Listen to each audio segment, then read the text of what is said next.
ونعوذ بالله من شرور أنفسنا ومن سيئات أعمالنا من يهده الله فلا مضل له ومن يضلله فلا هادي له ونشهد أن لا إله إلا الله وحده لا شريك له ونشهد أن سيدنا ومولانا محمدا عبده ورسوله صلى الله تعالى عليه وعلى آله وصحبه وبارك وسلم تسليما كثيرا كثيرا. أما بعد فأعوذ بالله من الشيطان الرجيم. بسم الله الرحمن الرحيم. إن الذين قالوا ربنا الله ثم استقاموا تتنزل عليهم الملائكة ألا تخافوا ولا تحزنوا وابشروا بالجنة التي كنتم توعدون نحن أولياؤكم في الحياة الدنيا وفي الآخرة ولكم فيها ما تشتهي أنفسكم ولكم فيها ما تدعون نزلا من غفور رحيم. ومن أحسن قولا ممن دعا إلى الله وعمل صالحا وقال إنني من المسلمين. صدق اللہ العظیم. بزرگوں اور پیارے بھائیوں، ماشاءاللہ جب سے اجتماع شروع ہوا ہے آپ حضرات نے پوری پابندی کے ساتھ اپنے آپ کو یہاں جمایا ہے، بٹھایا ہے، باتیں سنی ہے، ارادے بھی کیے، اپنے آپ کو تیار بھی کیا. اللہ تبارک و تعالی ان تب چیزوں کو قبول فرماوے اور اس میں مزید ترقی عطا فرماوے. اس لیے کہ یہ اجتماع جو ہے اور ہمارا جمع جو ہونا ہے وہ ایک مقصد کے لیے ہے. اجتماع ہمارا و جمع ہونا ایک مقصد کے لیے ہے، اور وہ مقصد یہ ہے کہ اللہ تعالیٰ نے ہم پر ذمہ داریاں ڈالی ہیں. وہ مختلف قسم کی ذمہ داری ہے. ایک ذمہ داری ہر آدمی پر اپنی ذات کے اعتبار سے ہے. یہ پہلی ذمہ داری ہے کہ ہر آدمی پر اپنی ذات کے اعتبار سے ذمہ داری یہ ہے کہ وہ اپنے آپ کو دیندار ایماندار بنائے.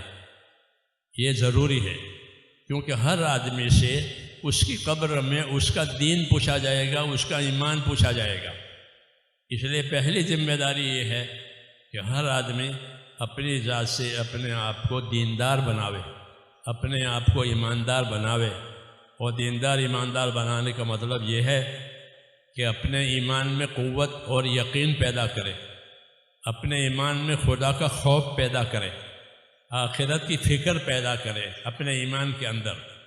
اور اللہ تعالیٰ کے جو حقوق ہیں عبادت کے لائن کے، نمازیں ہیں، روزہ ہے، ذکر ہے، زکوٰۃ ہے، حج ہے، اللہ کا ذکر ہے، تلاوت ہے، اس دعا، توبہ، استغفار، یہ سب اللہ تعالیٰ کے حقوق ہیں. ہاں، اس کا کرنا ضروری ہے. تو اپنے آپ کو اس میں لگائے. ہاں، خصوصاً جو اللہ تعالیٰ کے فرائض ہیں اس کا اہتمام ہو. نمازوں کا اہتمام خاص طور سے، ہاں، کہ نمازیں اہتمام سے پڑھنے کا حکم ہے. ہاں، کیونکہ نماز پوری زندگی پر اثر ڈالتی ہے، برائیوں کو نکال دیتی ہے. نماز برائیوں سے بچا لیتی ہے، نماز روزی میں برکت لاتی ہے، نماز اخلاق کو اور عادات کو سنوارتی ہے. تو نماز کی بڑی تاثیریں ہیں. اس لیے اپنی نمازوں کو اہتمام سے پڑھنا، سنت کے مطابق پڑھنا، عادت کے مطابق نہیں. یہ ہم کو عادت پڑی ہوئی ہے نماز پڑھنے کی، وہ ٹھیک ہے، لیکن عادت کو عبادت بنانا ہے. عادت کو عبادت بنانے کا مطلب یہ ہے کہ اس میں سنت طریقوں کی رعایت کے ساتھ اپنی نمازیں پڑھیں، اہتمام سے پڑھیں، انتظار صلاۃ کے ساتھ نماز پڑھی جائے. ہاں، تو پھر نماز کی اہمیت بڑھ جاتی ہے. با جماعت نماز پڑھی جائے، با جماعت نماز پڑھی جائے. ہاں، پانچوں وقت کی. ابن مسعود، چلو നഹ്മദു വ നസല്ലി അലാ റസൂലിഹിൽ കരീം, അമ്മാ ബഅദ്. ബഹുമാനമുള്ള സഹോദരന്മാരെ, സ്നേഹിതന്മാരെ, അൽഹംദുലില്ലാഹ് ഇന്നലെ മുതൽ ഈ ഒരു സമ്മേളനത്തിൻ്റെ മജ്ലിസിൽ നിങ്ങളെല്ലാവരും വന്നു, ഒരുമിച്ച് കൂടി മജ്ലിസുകളിൽ പങ്കെടുത്തു, മജ്ലിസുകളിൽ ദീനിൻ്റെ വിഷയങ്ങൾ ശ്രദ്ധിച്ച് കേട്ടു. നിയത്തുകൾ ചെയ്യാൻ പറഞ്ഞപ്പോൾ എഴുന്നേറ്റ് പേരുകൾ പറഞ്ഞു. അൽഹംദുലില്ലാഹ് ഇവിടം വരെ എത്തുകയുണ്ടായി. ഇത് വലിയ കാര്യമാണ്. കാരണം ഈ ഒരു ഒരുമിച്ച് കൂടുക എന്ന് പറയുന്നത് ഇതൊരു വലിയ ലക്ഷ്യത്തോടു കൂടിയാണ്.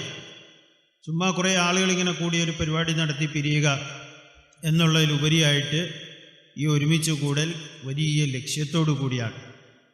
എന്താണ് ലക്ഷ്യം? അല്ലാഹു സുബ്ഹാനഹു വ തആല മനുഷ്യരായ നമ്മുടെ മേൽ അല്ലാഹു തആല ഉത്തരവാദിത്തങ്ങൾ നൽകിയിട്ടുണ്ട്. നമ്മുടെ മേൽ ഉത്തരവാദിത്തങ്ങൾ ഇട്ടിട്ടുണ്ട്. നമ്മളെ ഉത്തരവാദിത്തങ്ങൾ ഏൽപ്പിച്ചിട്ടുണ്ട്. ആ ഉത്തരവാദിത്തങ്ങളെ മനസ്സിലാക്കുകയും അതിനെ പൂർത്തീകരിക്കുകയും ചെയ്യുക, ഇതിനുവേണ്ടിയാണ് ഇത് നമ്മുടെ ജീവിതത്തിൽ മുഴുവൻ മനുഷ്യരിലും ഉണ്ടായിത്തീരണം. ഈ ഒരു ലക്ഷ്യത്തോടു കൂടിയാണ് ഇങ്ങനെയുള്ള മജ്ലിസുകൾ സംഘടിപ്പിക്കപ്പെടുന്നത്. ഇങ്ങനെയുള്ള ഒരുമിച്ച് കൂടലെല്ലാം അതിനുവേണ്ടിയാണ്. ഈ പരിശ്രമമെല്ലാം അതിനുവേണ്ടിയാണ്, വലിയ ലക്ഷ്യത്തോടു കൂടിയാണ്.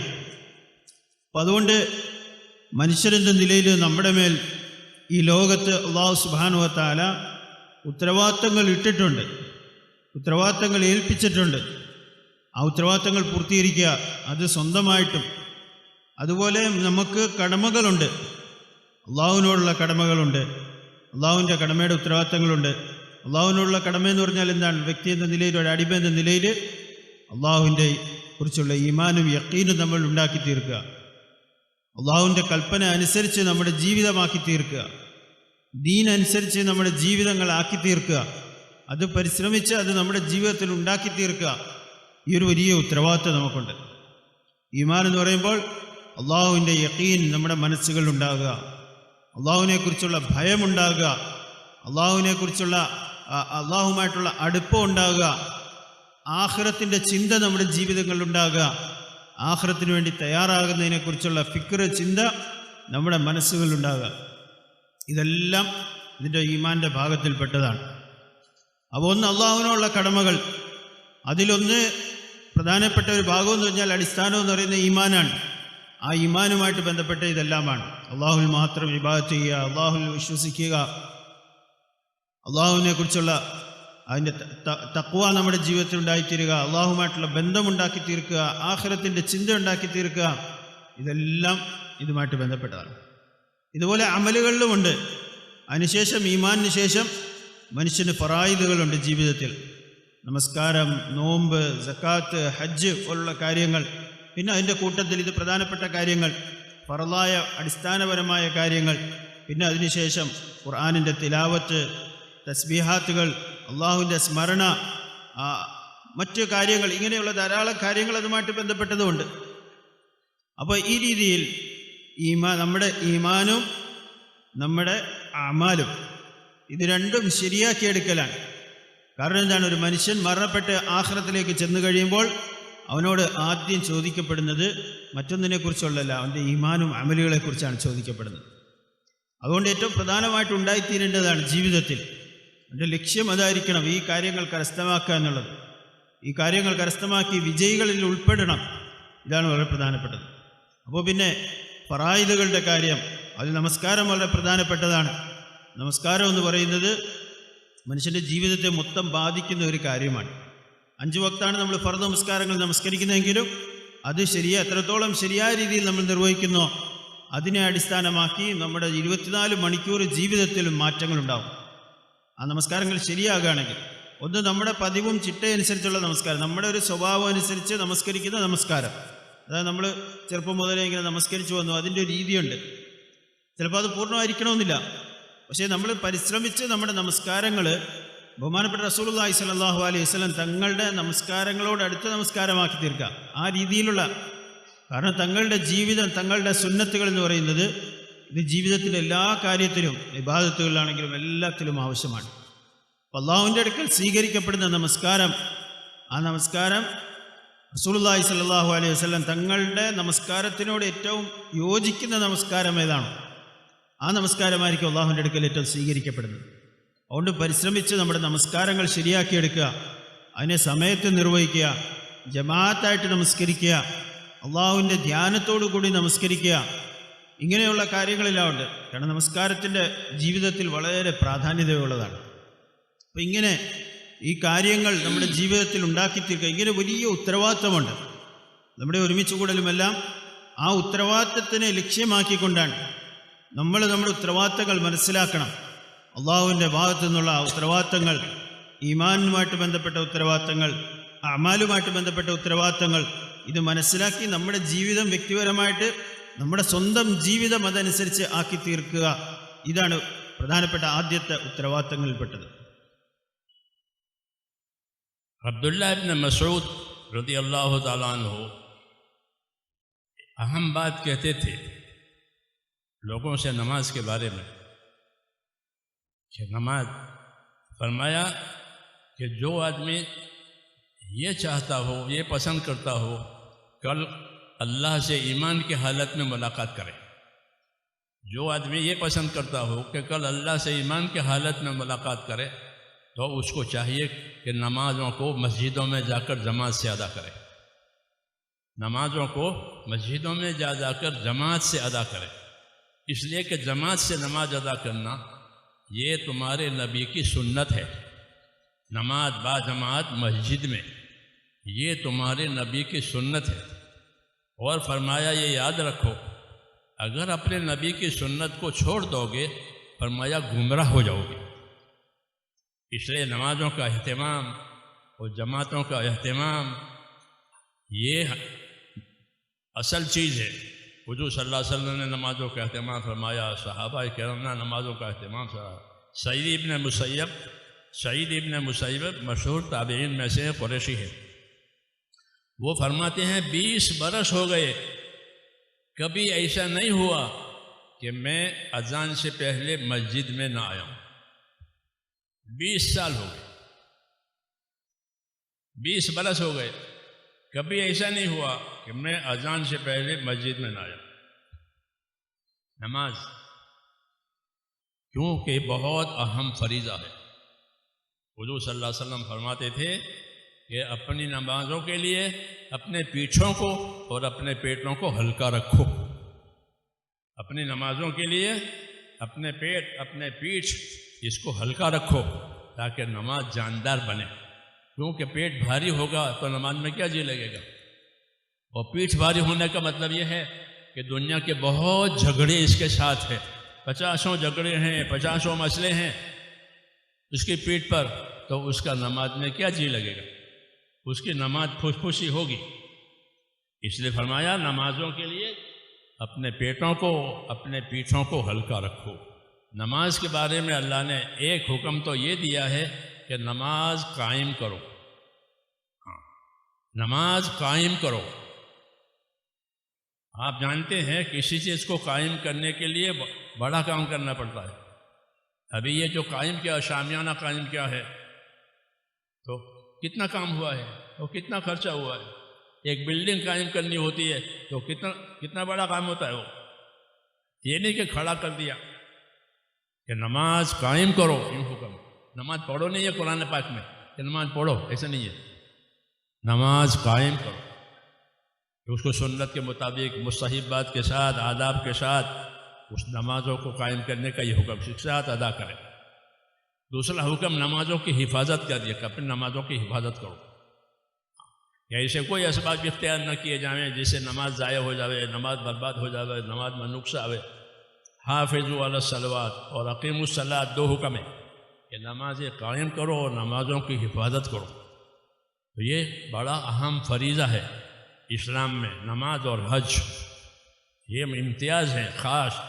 एक हज का फरीज़ा किसी मज़हब में नहीं है, नमाज का फरीज़ा, नमाज इस इबादत किसी मज़हब में नहीं है।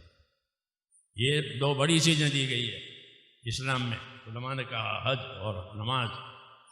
इसलिए अपनी नमाज़ों को एहतिमाम से पढ़ना है, हाँ, और सुन्नत के मुताबिक पढ़ना है, बाजमात पढ़ना है। हाँ, आगे रहना है नमाज़ों में, आगे रहना है। नमाज के बहुत फ़ज़ाइल हैं, नमाज के बहुत मसाइल भी हैं, क्योंकि वो बड़ी इबादत है। इसके मसाइल भी बहुत हैं, इसके फ़ज़ाइल भी बहुत हैं।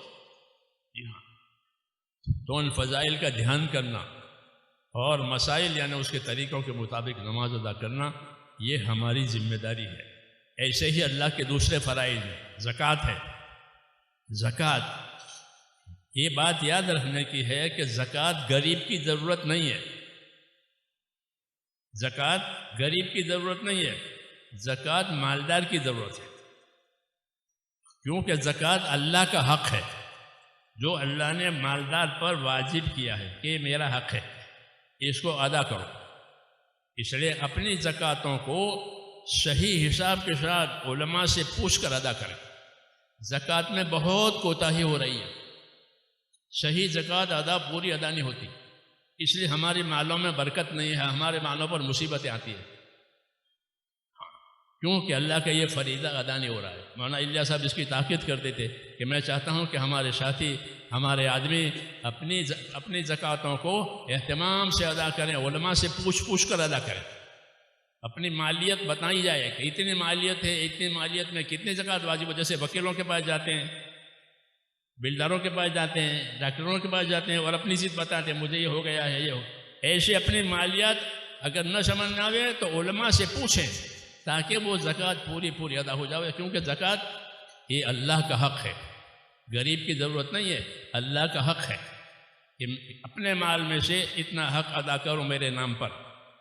اس لیے نماز و زکوٰۃ، اس طرح روزوں کا اہتمام، رمضان آوے تو خالی کھانے پینے اور آرام کے نظر نہ ہو جاوے، بلکہ روزوں کا اہتمام اور روزوں کا استقبال کیا جائے تاکہ اس کی صحیح برکتیں ہیں۔ رمضان کی خوبی یہ ہے کہ ایک رمضان دوسرے رمضان کو چارج دیتا ہے، اگر یہ رمضان صحیح گزرا ہے تو دوسرے رمضان تک کا زمانہ صحیح گزرے گا۔ مولانا علی میاں صاحب فرماتے تھے ایک دفعہ کہ ایک رمضان دوسرے رمضان کو چارج دیتا ہے۔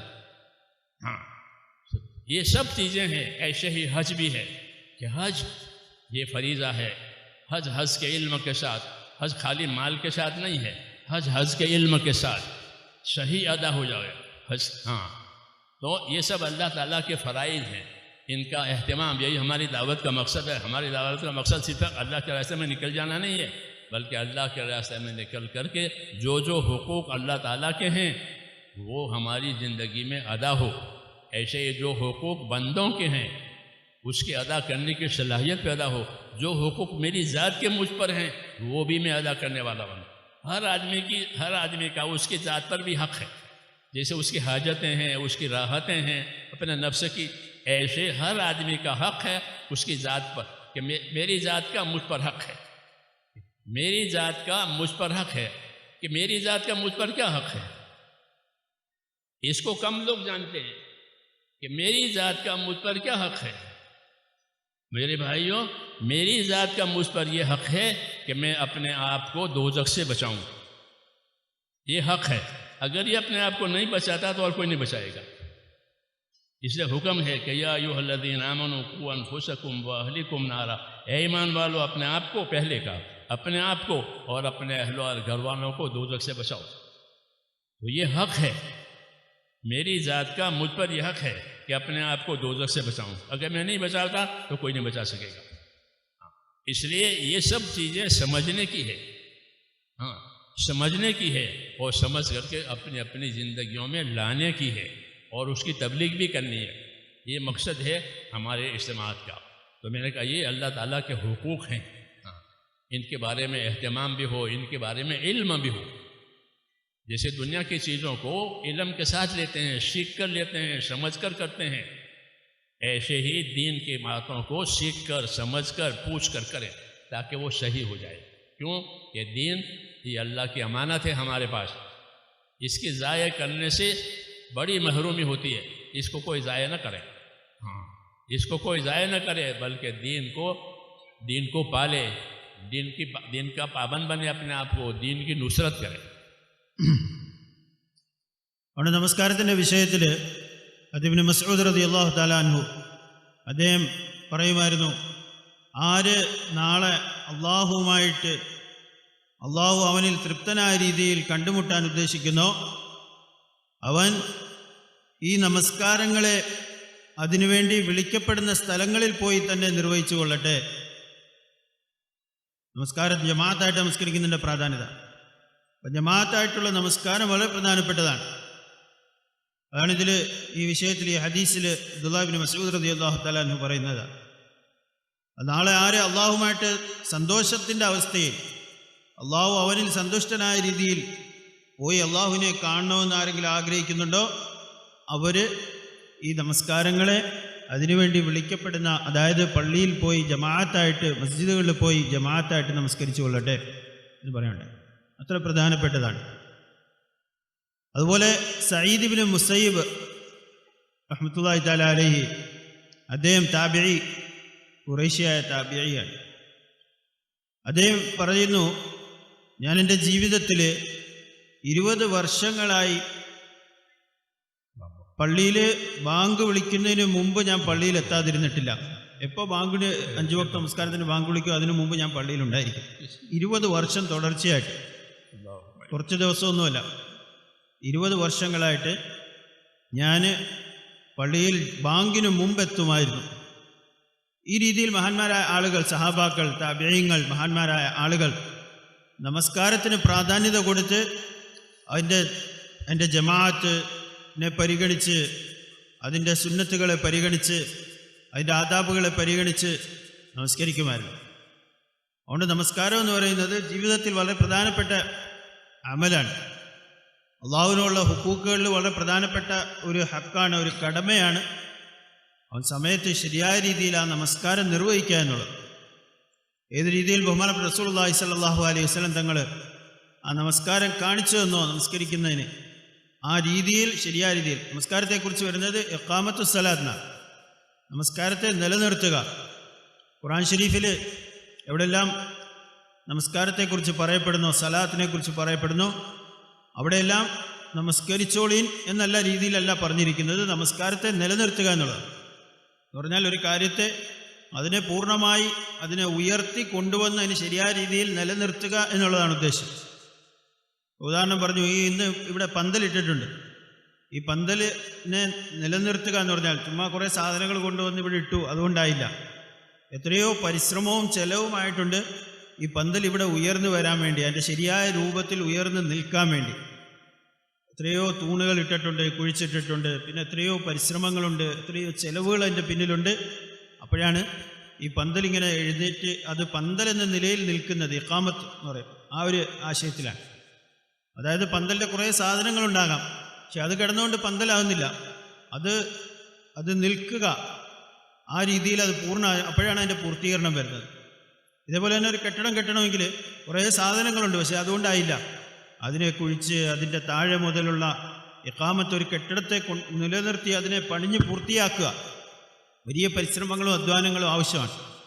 ഇതേപോലെ തന്നെയാണ്, ഇതേ അർത്ഥത്തിലാണ് വരുന്നത് ഇഖാമത്തു സ്വലാത്ത് എന്ന് പറയുന്നത്, നമസ്കാരത്തെ നിലനിർത്തുക എന്ന് പറയും. നമസ്കരിക്കുക എന്നതിന് പകരം ഖുർആൻ ഷരീഫിൽ എവിടെയും എല്ലാ സ്ഥലത്തും നമസ്കാരത്തെ നിലനിർത്തുക എന്നുള്ളതാണ് വന്നിരിക്കുന്നത്. അതുകൊണ്ട് നമസ്കാരത്തിൻ്റെ സമയങ്ങളെ പാലിക്കൽ, ശ്രദ്ധയോടുകൂടി അള്ളാഹുവിൻ്റെ ധ്യാനം അതിലുണ്ടായിത്തീരൽ, അതിൻ്റെ ജമാഅത്തായിട്ടുള്ള നമസ്കാരം, അതിലുള്ള ആദാബുകൾ പാലിക്കുക.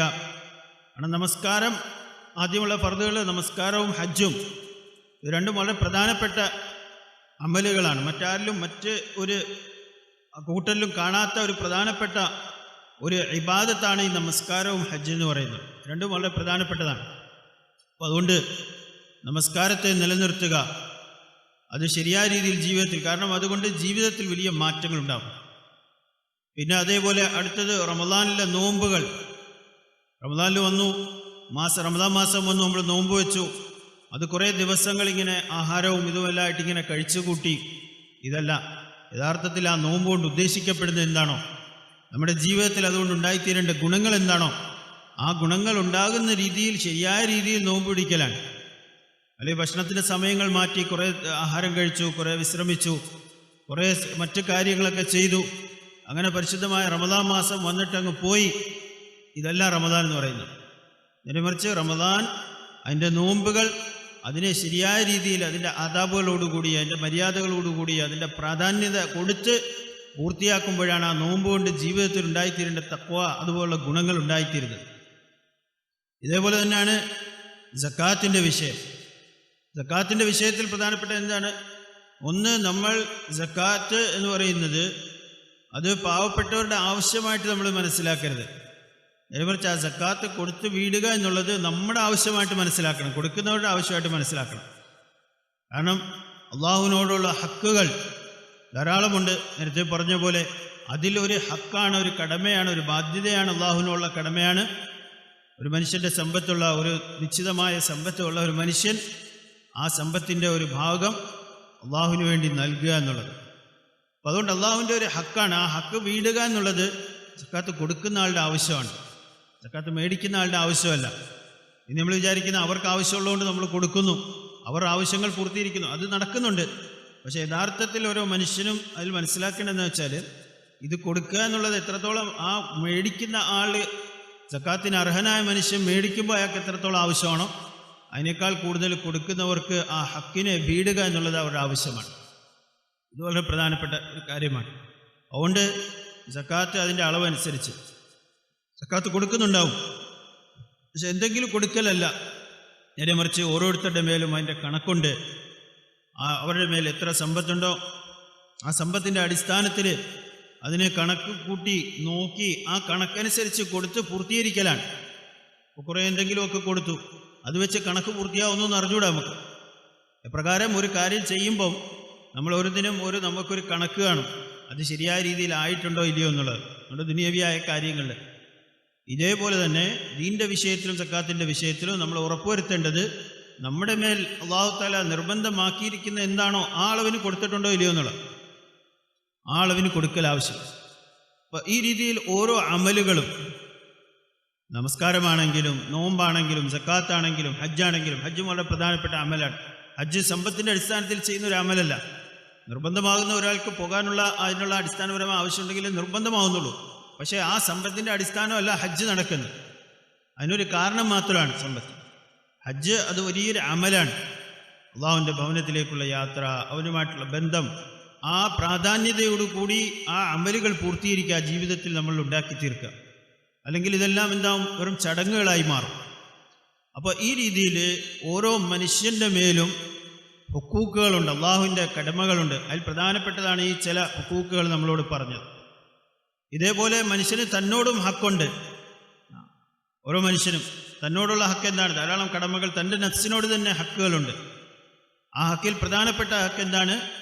ഓരോ മനുഷ്യനും സ്വന്തം അവരെ നരകത്തിൽ നിന്നും രക്ഷപ്പെടുത്തുക എന്നുള്ളത്, അള്ളാഹുവിൻ്റെ ശിക്ഷയിൽ നിന്നും രക്ഷപ്പെടുത്തുക എന്നുള്ളത്, നരകത്തിൻ്റെ ശിക്ഷയിൽ. കാരണം ഒരു മനുഷ്യനെ നരകത്തിൽ നിന്ന് രക്ഷപ്പെടുത്താൻ വേറെ ആരും വന്ന് രക്ഷപ്പെടുത്താൻ പറ്റില്ല. സ്വന്തം തീരുമാനിക്കണം, എനിക്ക് രക്ഷപ്പെടണം, അള്ളാഹുവിൻ്റെ ശിക്ഷയിൽ നിന്ന് രക്ഷപ്പെടണം, നരകത്തിൻ്റെ ശിക്ഷയിൽ നിന്ന് രക്ഷപ്പെടണമെന്ന് ഈ മനുഷ്യൻ സ്വന്തം ആഗ്രഹവും താല്പര്യം ഉണ്ടായി അതിനുവേണ്ടി പരിശ്രമിക്കുമ്പോഴാണ് ആ മനുഷ്യന് രക്ഷപ്പെടാൻ പറ്റുന്നത്. വേറെ ആരും വന്ന് കൈപിടിച്ച് രക്ഷപ്പെടുത്താൻ പറ്റുകയില്ല. അപ്പം അതുകൊണ്ട് തന്നോടുള്ള ഹക്കുകളിൽ ധാരാളം, ആർക്കും ഈ വിഷയം ചിലപ്പോൾ ആരും ശ്രദ്ധിക്കാത്ത ഒന്നായിരിക്കും. നമ്മളോട് തന്നെയുള്ള നമ്മുടെ ഹക്ക്, കടമ, അതിൽപ്പെട്ട പ്രധാനപ്പെട്ട ഒന്നാണ് നമ്മളെ നാളെ വരാനിരിക്കുന്ന കലാകാലത്തെ നരകത്തിൽ നിന്നും നമ്മളെ രക്ഷപ്പെടുത്തുക എന്നുള്ളത്, അതിനുള്ള അമലുകൾ ചെയ്യുക എന്നുള്ളത്. അപ്പോൾ ഇത്രയും കാര്യങ്ങൾ നമ്മുടെ ജീവിതത്തിൽ, ഈ ദീനിൻ്റെ പരിശ്രമം, ദഅവത്തിൻ്റെ പരിശ്രമം, ഈ സമ്മേളനങ്ങൾ, ഇതുകൊണ്ടെല്ലാം ഉദ്ദേശിക്കപ്പെടുന്നത് എന്താണ്? നമ്മൾ ഈ വിഷയങ്ങളെ മനസ്സിലാക്കി, കാരണം ഇതിൻ്റെ എല്ലാം ഇൽമും ആവശ്യമാണ്. പറഞ്ഞു ഈ കാര്യങ്ങൾ ചെയ്യണമെങ്കിൽ, കാരണം ഉദാഹരണത്തിന് നമസ്കാരത്തിൻ്റെ വിഷയം തന്നെ പറഞ്ഞപ്പോൾ പറഞ്ഞു, നമസ്കാരം വളരെ പ്രധാനപ്പെട്ടതാണ്. അതുപോലെ അതിന് ധാരാളം ഇൽമിയായ വശങ്ങളുണ്ട്, അതിന് അറിവുണ്ട്, അതിൻ്റെ ഫളായിലിൻ്റെ അറിവുണ്ട്, മസായിലിൻ്റെ അറിവുകളുണ്ട്, അതിൻ്റെ മഹത്വങ്ങളെക്കുറിച്ചുള്ള ധാരാളം ഇതുണ്ട്. ആ ഇൽമ് നമ്മൾ പഠിക്കുന്നവരാക്കണം. ഓരോ അമലും നമ്മളത് പഠിച്ച് ചെയ്യുമ്പോഴാണ് അത് പൂർത്തിയാകുന്നത്. എത്രത്തോളം അമൽ പ്രധാനപ്പെട്ടതാണോ അതിൻ്റെ ഇൽമും അത്ര പ്രധാനപ്പെട്ടതാണ്. അപ്പോൾ നമസ്കാരം, അതിൻ്റെ ഫളായിലിൻ്റെ ഇൽമ്, അതിൻ്റെ മസായിലിൻ്റെ ഇൽമ്, ഇത് രണ്ടും നമ്മൾ പഠിക്കൽ ആവശ്യമാണ്. കാരണം ഇതുവരെ അത് പഠിച്ച് മനസ്സിലാക്കുന്നില്ലയോ, നമ്മളത് അറിയുന്നില്ലയോ, നമുക്കത് പ്രാവർത്തികമാക്കാൻ സാധിക്കുന്നില്ല, പ്രവർത്തനത്തിൽ കൊണ്ടുവരാൻ സാധിക്കില്ല. അപ്പോൾ അതുകൊണ്ട് ഈ വിഷയങ്ങൾ ശരിയായ രീതിയിൽ, ഈ ഉത്തരവാദിത്തങ്ങൾ, ഈ ഹുക്കൂക്കുകൾ, ഇതിനെ പൂർത്തീകരിക്കുക എന്നുള്ളത് ആവശ്യമാണ്.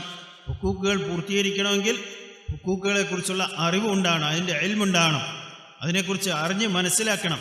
കാരണം ഈ ലോകത്തൊരു കാര്യം നമ്മൾ ചെയ്യുമ്പം അത് ചുമ്മാതെ പോയി ചെയ്യുകയില്ല. കാരണം അതിൽ ധാരാളം അബദ്ധങ്ങൾ ഉണ്ടാകാനുള്ള സാധ്യതയുണ്ട്.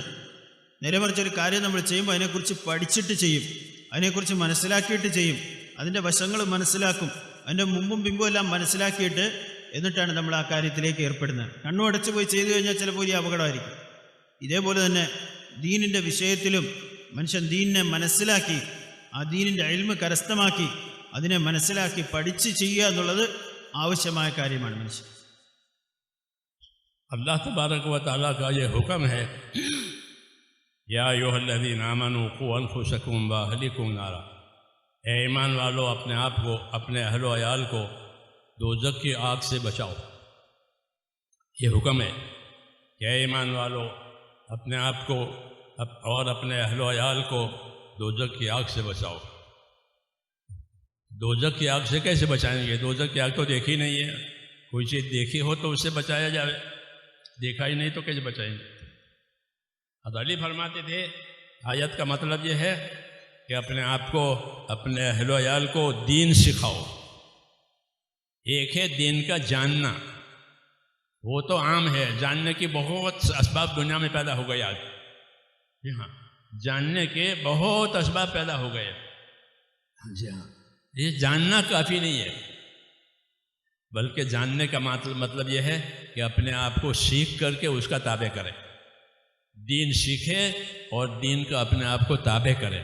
اس کو کہا ہے کہ قوا انفسکم واہلیکم نارا، اپنے آپ کو، اپنے اہل و عیال کو، اپنے بال بچوں کو دوزخ کی آگ سے بچاؤ، یعنی ان کو دین سکھاؤ، ان کو دین پر ڈالو تاکہ وہ دین پر زندگی گزار کر کے دوزخ سے بچ جائے، کیونکہ ایک ہی راستہ ہے دین سے دوزخ سے بچنے کا، وہ دین ہے۔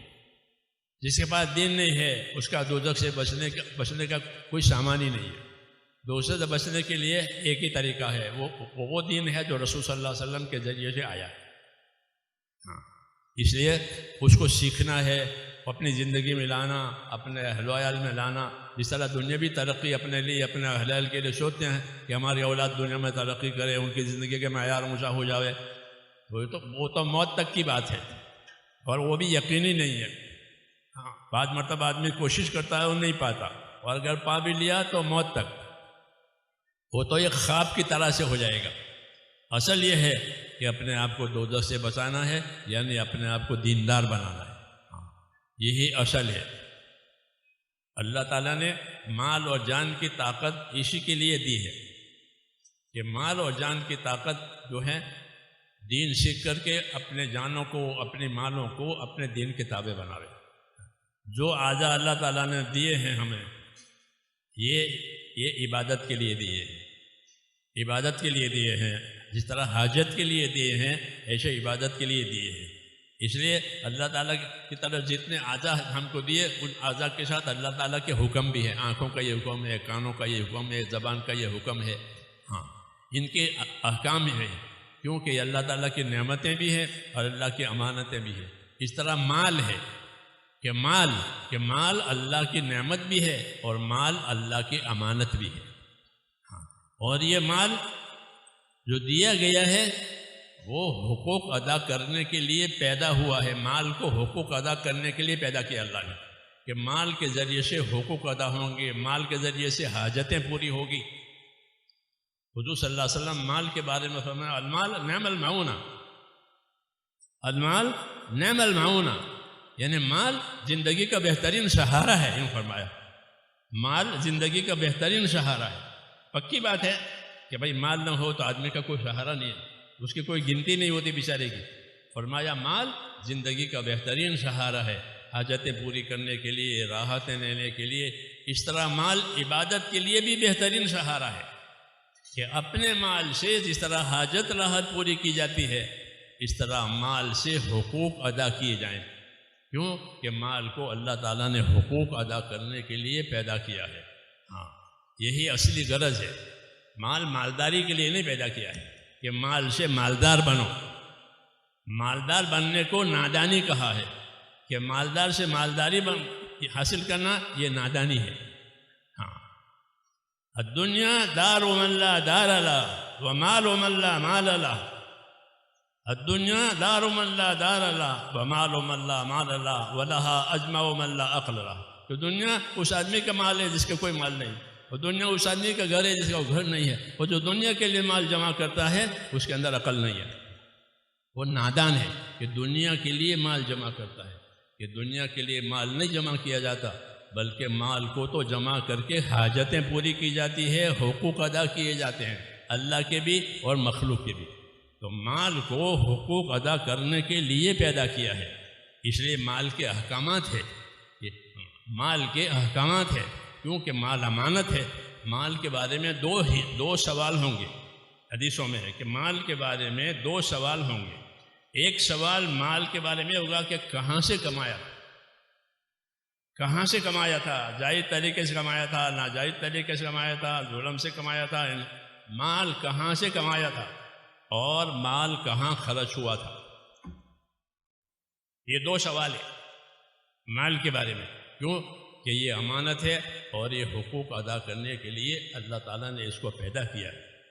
اس لیے مال سے حقوق ادا کیے جائیں گے، اللہ کے حقوق جو فرض ہیں وہ، پھر اس طرح بندوں کے حقوق جو واجب ہوتے ہیں وہ۔ ہاں، مال میں جو حقوق ہیں وہ زندگی میں بھی ہے اور زندگی کے بعد بھی ہے۔ ہاں، بندوں کے حقوق زندگی میں بھی ہے اور زندگی کے بعد میں ہے۔ زندگی کے بعد میں میراث چلتی ہے، میراث کے ذریعے سے ان کو حقوق دیے جاتے ہیں موت کے بعد، اور موت سے پہلے بھی ہیں، کیونکہ یہ حقوق ادا کرنے کے لیے مال پیدا ہوا ہے۔ اس لیے خوش نصیب آدمی وہ ہے جو اس مال کو صحیح طریقے سے ادا کرے۔ ہاں، مدینہ منورہ میں رسول صلی اللہ علیہ وسلم جب تشریف لے گئے تو جہاں مدینہ والوں کو بہت سی ہدایتیں دی تھی، ایک ہدایت دی تھی کہ اپنے مال میں سخی رہو، اپنے مالوں میں سخی رہو، سخاوت کی ترغیب دی تھی۔ کیوں کہ مال خرچ ہونے کے لیے ہے، مال جمع کرنے کے لیے نہیں ہے۔ مال خرچ ہونے کے لیے پیدا ہوا ہے، یہ جمع کرنے کے لیے نہیں پیدا ہوا ہے۔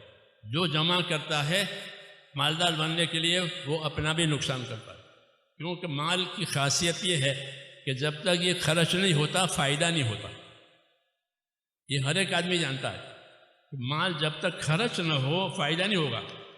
ہوگا آپ کے جیب میں پیسے ہیں تو کیا ہو گیا، آپ کی بھوک دور ہو جائے گی، آپ کی پیاس دور ہو جائے گی، آپ کا علاج ہو جائے گا۔ گھر میں جب میں پیسے ہیں تو کہ نہ، بلکہ علاج کے لیے پیسے خرچ ہوں گے، بھوک کے لیے پیسے خرچ ہوں گے، پیاس کے لیے پیسے خرچ ہوں گے، کپڑے پہننے کے لیے پیسے خرچ ہوں گے۔ جب تک یہ خرچ نہیں ہوتا اس کا فائدہ نہیں ہوتا۔ یہ خاصیت ہے مال کی۔ تو آپ جمع کر کے رکھیں تو اس کے فائدے ہی اس نے روک دیے۔ اس لیے کہا کہ مال کو مالداری کے لیے وہ جمع کرے گا جس میں عقل نہیں ہے، کیونکہ عقل کا تقاضا یہ ہے کہ اس کو خرچ کرو، اس کو لگاؤ تاکہ اس کا فائدہ ہو۔ جسے پانی کو زمین میں ڈالو تاکہ اب زمین کی پیداوار اوپر آوے۔ جی ہاں، پانی کو روکنے سے کیا فائدہ ہے کہ پانی کو زمین میں ڈالو تو زمین کی پیداوار اوپر آئے گی۔ تو اس طرح مال کو اللہ تعالیٰ نے پیدا کیا ہے، ہاں، کہ کیوں، تاکہ اس کے ذریعے سے کہ حاجتیں پوری ہوگی، حقوق ادا ہوں گے۔ ہاں، اس لیے بخیلی کو حرام کیا کہ بخیل ہونا حرام ہے۔ سخاوت کرو، سخاوت کرو تاکہ اپنی ذات سے بھی فائدہ اٹھاؤ، دوسروں کو بھی فائدہ پہنچو۔ اور فرمایا کہ تو اللہ کے نام پر خرچ کر، اللہ تجھ پر خرچ کرے گا۔ یہ کہا کہ تو اللہ کے نام پر خرچ کر، اللہ تجھ پر خرچ کرے گا۔ تو لوک مت کر، نہیں تو اللہ بھی لوک کر دے گا۔ حدیثوں میں تو مال کے بارے میں، کیونکہ وہ حقوق ادا کرنے کے لیے، حاجتوں کے لیے یہ پیدا ہوا ہے، اس لیے مال والوں کو مال کا دین معلوم ہونا چاہیے کہ مال کا کیا دین ہے، مال کا کیا دین ہے۔ حضور صلی اللہ علیہ وسلم مالداروں کے بھی نبی ہیں، غریبوں کے بھی نبی ہیں۔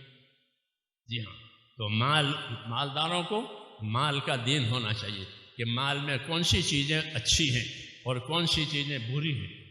تو مال میں میرے دوستو انصاف، یہ سب سے اچھی چیز ہے کہ مال میں انصاف سے رہو، کہ جس کا حق ہے اس کو دے دو۔ انصاف کی بات کہ مال میں انصاف، مال میں احسان، یہ اچھا ہے کہ مال کے ذریعے سے دوسروں پہ احسان کرو۔ حق نہیں ہے لیکن احسان کرنا ہے، اس کی مدد کرنی ہے۔ تو مال میں انصاف کا حکم ہے، مال میں احسان کا حکم ہے، مال میں ایثار کا حکم ہے۔ انصار مدینہ نے ایثار سے کام لیا۔ ایثار کا مطلب یہ ہے کہ انہوں نے مال خرچ کرنے میں اپنی ضرورتوں کا بھی خیال نہیں کیا، دوسروں کی ضرورتوں کی وجہ سے اپنی ضرورتیں انہوں نے پوری نہیں کی۔ ہاں، اس کو ایثار کہتے ہیں۔ یہ مال خرچ کرنے کا سب سے افضل اور اعلیٰ درجہ ہے، ایک انصاف کا درجہ، ایک احسان کا درجہ، ایک ایثار کا درجہ۔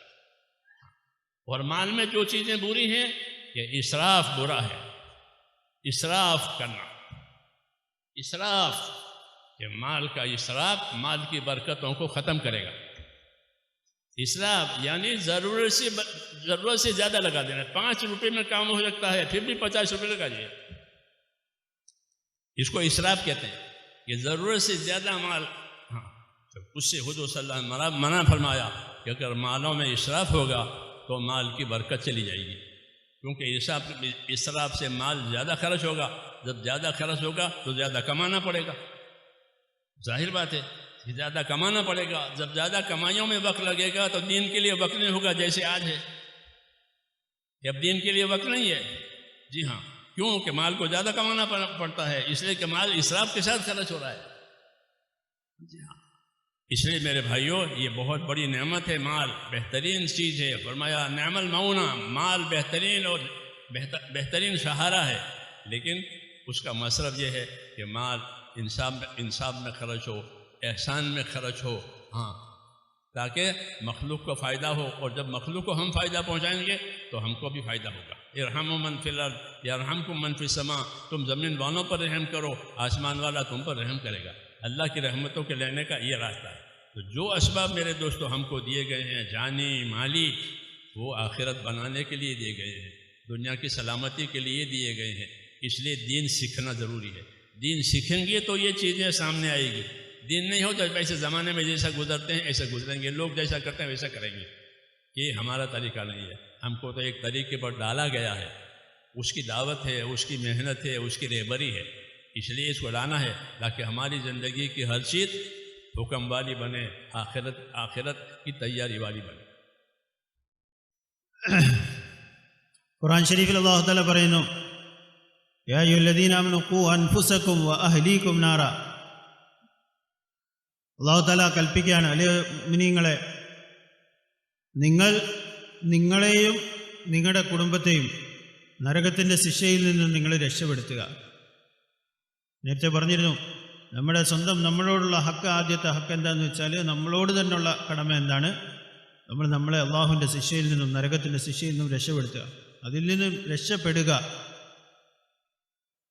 അപ്പം ഈ ആയത്തിൽ പറഞ്ഞിരിക്കുന്നത് നിങ്ങളെയും നിങ്ങളുടെ കുടുംബത്തെയും നരകത്തിൻ്റെ ശിക്ഷയിൽ നിന്നും തീയിൽ നിന്നും നിങ്ങൾ രക്ഷപ്പെടുത്തുക. അത് അലി റളിയല്ലാഹു തആല അൻഹു അദ്ദേഹം ഈ ആയത്തുമായിട്ട് ബന്ധപ്പെട്ട് അദ്ദേഹം പറയുന്നുണ്ട്, മക്കളെ അല്ലെങ്കിൽ കുടുംബത്തെ നരകത്തിൽ നിന്ന് രക്ഷപ്പെടുത്തുക എന്ന് പറഞ്ഞാൽ എന്താണ്? അവരെ ദീൻ അവർക്ക് പഠിപ്പിക്കുക. ദീൻ അവർ പഠിച്ച് മനസ്സിലാക്കി കഴിഞ്ഞാൽ അവരുടെ ജീവിതത്തിൽ ദീനുണ്ടായിത്തീരും.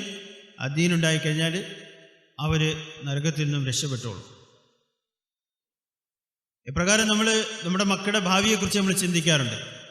അവരുടെ വിദ്യാഭ്യാസത്തെക്കുറിച്ച്, അവരുടെ ഭാവി ജീവിതത്തെക്കുറിച്ച്, അവരുടെ ഉയർച്ചയെക്കുറിച്ച് നമ്മളെല്ലാവരും ആഗ്രഹിക്കുന്നതാണ്. നമ്മുടെ മക്കൾ നല്ല രീതിയിൽ വളർന്നു വരണം, അവർ ഉയർന്ന് കാണണം, അവർ സാമ്പത്തികമായിട്ടും ഭൗതികമായിട്ടും എല്ലാം നല്ല അവസ്ഥയിലാകണം എന്നെല്ലാവരും ആഗ്രഹിക്കുകയും അതിനുവേണ്ടി പരിശ്രമിക്കുകയും ചെയ്യാറുണ്ട്. ഇതേപോലെ തന്നെ ആഖിറത്തിൻ്റെ ശിക്ഷയിൽ നിന്ന് രക്ഷപ്പെടുത്തണം. അവർ ദീനിനെ പഠിക്കുന്നവരായിത്തീരണം, ദീനിനെ മനസ്സിലാക്കുന്നവരായിത്തീരണം. ഈ ഒരു ചിന്തയും നമുക്ക് ആവശ്യമാണ്. അതിനുവേണ്ടി ദീനിൻ്റെ ഇൽമ അവർക്ക് നൽകുക, ദീനിൻ്റെ ഇൽമ അവർക്ക് പഠിപ്പിക്കുക. നേരത്തെ പറഞ്ഞതിൽ ഒരു വിഷയം വിട്ടുവരുന്നു. നമസ്കാരത്തിൻ്റെ കാര്യം പറഞ്ഞപ്പം പറഞ്ഞു, നിങ്ങൾ നിങ്ങളുടെ വയറിനെയും മുതുകിനെയും ഭാരം കുറച്ച് വയ്ക്കുക നമസ്കാരത്തിന് വേണ്ടി എന്ന് റസൂലുള്ളാഹി സ്വല്ലല്ലാഹു അലൈഹി വസല്ലം തങ്ങൾ പറയുണ്ടായി. വയറും മുതുകും ഭാരം കുറച്ച് വയ്ക്കുക എന്ന് പറഞ്ഞാൽ, ഒന്ന്, നമസ്കാരം നമ്മൾ ആഹാരം കഴിക്കുന്നത് നമ്മൾ ആവശ്യത്തിന് കഴിക്കുക. അധികം ആഹാരമായി കഴിഞ്ഞാൽ പിന്നെ നമസ്കാരത്തിൽ നമുക്ക് നമസ്കരിക്കാനുള്ള മടി, അതിലുള്ള ശ്രദ്ധക്കുറവ്, ഇതെല്ലാം ഉണ്ടായിത്തീരും. ആ നമസ്കാരം ശരിയായ രീതിയിൽ നിർവഹിക്കാൻ പറ്റുകയില്ല. എപ്പോഴും ആഹാരം ആവശ്യത്തിന് വേണ്ടി ആകുമ്പോഴാണ് അത് നമുക്ക് ആരോഗ്യവും ഉന്മേഷവും എല്ലാം നൽകുന്നത്. ആഹാരം കൂടിക്കഴിഞ്ഞാലോ അത് മടിയനാക്കി തീർക്കും, അമലുകളിൽ അലസതയുണ്ടാക്കി തീർക്കും. അപ്പോൾ ഈ രണ്ട് വിഷയം പറഞ്ഞു. മുതുകിൽ ഭാരം കുറച്ച് വയ്ക്കുക എന്ന് പറഞ്ഞാൽ ദുനിയാവിൻ്റെ ആവശ്യമില്ലാത്ത ഉത്തരവാദിത്തങ്ങളൊക്കെ എടുത്തു വയ്ക്കുക, തലയിൽ എടുത്തു വയ്ക്കുക എന്നുള്ള, മുതുകത്ത് എടുത്തു വയ്ക്കുക. കുറേ പ്രശ്നങ്ങൾ, കുറേ കാര്യങ്ങൾ, അതും ഇതും എല്ലാം കൈകിട്ട് എല്ലായിടത്തും നമ്മൾ പോയി ബന്ധപ്പെട്ടു. പല വിഷയങ്ങൾ, ആവശ്യമില്ലാത്ത വിഷയങ്ങളെല്ലാം തലയിലെടുത്ത് വെച്ചു. അങ്ങനെ ഭയങ്കര തിരക്കേറിയ ജീവിതമായി. അപ്പം അങ്ങനെയുള്ളൊരു മനുഷ്യന് സമാധാനമായിട്ട് നമസ്കരിക്കാൻ സാധിക്കുകയില്ല. നമ്മൾ ചെയ്യുന്നത് ആവശ്യത്തിന് വേണ്ടിയായിരിക്കണം. ദുനിയാവിൻ്റെ ആവശ്യങ്ങൾ, ദുനിയാവിൻ്റെ സമ്പാദ്യങ്ങൾ, അത് ആവശ്യം തന്നെയാണ്. പക്ഷേ ആവശ്യത്തിന് വേണ്ടി മാത്രമാകുമ്പോഴാണ് അത് ശരിയായി തീരുന്നത്. കാരണം ധനമെന്ന് പറയുന്ന അല്ലാഹു തആല ഈ ലോകത്ത് തന്നിരിക്കുന്നത് മനുഷ്യൻ്റെ ആവശ്യങ്ങൾ പൂർത്തീകരിക്കാൻ വേണ്ടി. അൽമാലു നിഅമൽ മഊന, ധനമെന്ന് പറയുന്നത് വളരെ നല്ല മനുഷ്യൻ്റെ സഹായത്തിന്, മനുഷ്യൻ്റെ ആവശ്യങ്ങൾ പൂർത്തീകരിക്കാൻ പറ്റിയ ഏറ്റവും നല്ല സാധനമാണ്. പക്ഷെ ആവശ്യങ്ങൾ പൂർത്തീകരിക്കാൻ വേണ്ടിയാണ്, ആഗ്രഹങ്ങളും താല്പര്യങ്ങളും ആഡംബരങ്ങൾക്ക് വേണ്ടിയല്ല, നേരെമറിച്ച് ആവശ്യങ്ങളുടെ പൂർത്തീകരണത്തിന് വേണ്ടി. കാരണം അല്ലാഹു സുബ്ഹാനഹു വ തആല ധനം നമുക്ക് തന്നു. ഓരോരുത്തർക്കും അവരവരുടെ അവസ്ഥയനുസരിച്ച് അതിലും ഹുക്കൂക്കുകളുണ്ട്, കടമകളുണ്ട്. ധനം ഒരുമിച്ച് കൂട്ടാൻ വേണ്ടിയല്ല ഈ ലോകത്ത് ജീവിക്കുന്നത്. കാരണം ഒരു മനുഷ്യൻ എത്ര ഒരുമിച്ച് കൂട്ടിയാലും ആ ധനം ഒരു ദിവസം വിട്ടിട്ട് പോവും, അതെല്ലാം വിട്ടിട്ട് പോവും, അനന്തരാശികൾക്ക് വിട്ടിട്ട് പോവും, അതിൻ്റെ കൂടെ ഒന്നും പോവില്ല. അപ്പോൾ അതുകൊണ്ട് സമ്പാദിക്കേണ്ടത് ആവശ്യത്തിന് വേണ്ടിയാണ്, ഒരുമിച്ച് കൂട്ടാൻ വേണ്ടിയല്ല. കുറേ കൂടുതൽ ഒരുമിച്ച് ജീവിതം മുഴുവനും സമ്പാദിക്കാൻ വേണ്ടി മാത്രം ചെലവഴിച്ചു, അങ്ങനെ സമ്പത്ത് ധാരാളം ഒരുമിച്ച് കൂട്ടി, അതുകൊണ്ട് ജീവിതമില്ല. ബഹുമാനപ്പെട്ട റസൂലുള്ളാഹി സ്വല്ലല്ലാഹു അലൈഹി വസല്ലം തങ്ങൾ മദീന മുനവ്വറയിൽ പോയപ്പോൾ അൻസാരികൾക്ക് ചെയ്ത ഉപദേശങ്ങളിൽപ്പെട്ട ഒരു ഉപദേശമായിരുന്നു, നിങ്ങൾ ധനത്തിൽ ഉദാരതയോടുകൂടി പെരുമാറുക, ഉദാരമായിട്ട് പെരുമാറുക.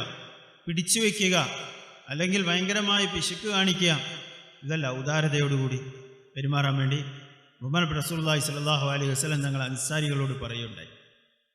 അപ്പം അതുകൊണ്ട് ധനം അത് ഒരുമിച്ച് കൂട്ടുക എന്ന് പറയുന്നത് നമ്മുടെ ജീവിതത്തിൻ്റെ ലക്ഷ്യമായി പോകരുത്. കാരണം ധനത്തിൻ്റെ ഒരു വിഷയം എന്ന് വെച്ചാൽ അത് ചെലവഴിച്ചാലേ അതിൻ്റെ പ്രയോജനം ഉണ്ടാവുള്ളൂ, ചെലവഴിക്കാതിരുന്നാൽ പ്രയോജനം ഉണ്ടാകുകയില്ല. ഉദാഹരണത്തിന് പോക്കറ്റിൽ കുറേ കാശുണ്ട്, ആ മനുഷ്യന് വിശക്കുന്നുണ്ട്, ഈ പോക്കറ്റിൽ വെച്ചുകൊണ്ടിരുന്ന ആ വിശപ്പ് തീരത്തില്ല. എപ്പോഴാണോ ഈ കാശ് ചെലവാക്കുന്നത് അപ്പോഴേ അവൻ്റെ ആവശ്യം പൂർത്തീകരിക്കപ്പെടുകയുള്ളൂ. ചെലവാക്കാതെ ഒരുമിച്ച് കൂട്ടിയാൽ, ഒരുമിച്ച് കൂട്ടി വെച്ചാൽ ആ സമ്പത്തിൻ്റെ പ്രയോജനം ഉണ്ടാകില്ല. കാരണം സമ്പത്ത് എന്ന് പറയുന്നത് ചെലവാക്കാൻ വേണ്ടിയാണ്, ശരിയായി ചെലവാക്കണമെന്ന് മാത്രമേ ഉള്ളൂ. ചെലവാക്കുമ്പോഴാണ് അതിൻ്റെ പ്രയോജനം ഉണ്ടാകുന്നത്. ഒരാൾ വിശക്കുന്ന ഒരു മനുഷ്യൻ പോയി ആഹാരം കഴിച്ചു, കാശ് കൊടുത്തു, അപ്പോൾ എന്തായി, അവൻ്റെ ആവശ്യം പൂർത്തിയായി, വിശപ്പും.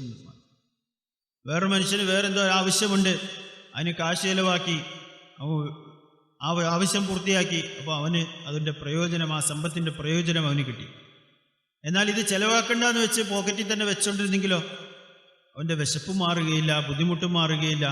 ഒരാൾക്ക് അസുഖമുണ്ട്, ആശുപത്രിയിൽ പോകണം, പക്ഷെ കാശ് ചെലവാക്കാൻ പാടില്ല, എങ്കിൽ അയാളുടെ അസുഖം മാറുകയില്ല, മരുന്നും വാങ്ങാൻ പറ്റുകയില്ല, ഡോക്ടറിനെ കാണാൻ പറ്റുകയില്ല, അയാളുടെ ബുദ്ധിമുട്ട് മാറുകയില്ല.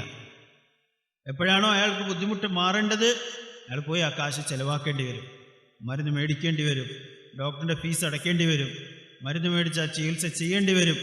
അപ്പോഴാണ് അല്ലാഹു തആല അവന് പിന്നെ ശിഫ കൊടുക്കുന്ന, അസുഖം മാറുന്നത്, അതിൻ്റെ പ്രയോജനം ഉണ്ടാകുന്നത്. അതുകൊണ്ട് ധനമെന്ന് പറയുന്ന അല്ലാഹു തആല നൽകിയിരിക്കുന്ന വലിയ അനുഗ്രഹമാണ് സമ്പത്ത് മനുഷ്യന്.